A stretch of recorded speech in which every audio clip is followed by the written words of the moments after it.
ஒரு கையாளாவாதனுடைய ஆட்சி நடந்துட்டு இருக்கு.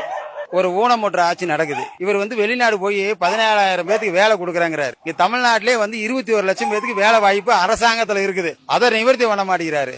அரசு போக்குவரத்து கழகத்துல சிஎல் டிரைவர் வச்சு ஓட்டிட்டு இருக்கிறாரு. இது தேவையா அவருக்கு? சிஎல் 600 சம்பளத்துக்கு கொடுத்து அவன் என்ன பண்ணுவான்? 21,000 டிரைவர் கண்டக்டர் தேவை, அதெல்லாம் எடுக்க மாட்டாராம். இவர் வெளிநாட்டுல போய் 17,000 பேருக்கு வேலை கொடுக்கறாங்க.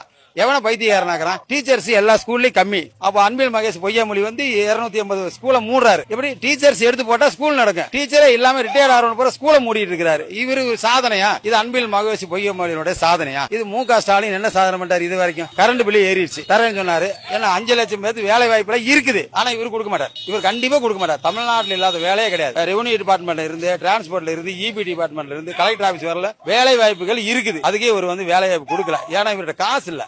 டாஸ்மார்க் ஒழிச்சா தாங்க எதையுமே பண்ண முடியும். ஆனா டாஸ்மார்க் ஒழிக்கலையே. இவர் டாஸ்மார்க் வச்சுதான் எங்க பொம்பளைகளுக்கு 1000 கொடுக்கிறார். இலவச பேருந்து கொடுக்கிறார். டாஸ்மார்க் இல்லைன்னா இலவச பஸ் ஓடாது. டாஸ்மார்க் இல்லைன்னா மகளிர் உரிமை தொகை கொடுக்க முடியாது. அதுலயும் தாசில்தார் இருந்து எல்லா நிர்வாகியும் எல்லாம் சேர்த்து ஊழல் பண்றாங்க. போன மாசம் முகாம் போட்டாங்க. அப்புறம் ஒரு முகாம் போட்டு 40 நாள் தீர்வு காணுன்னு சொல்றாரு. பட்டாசிட்டாவில கொடுக்கறாரு.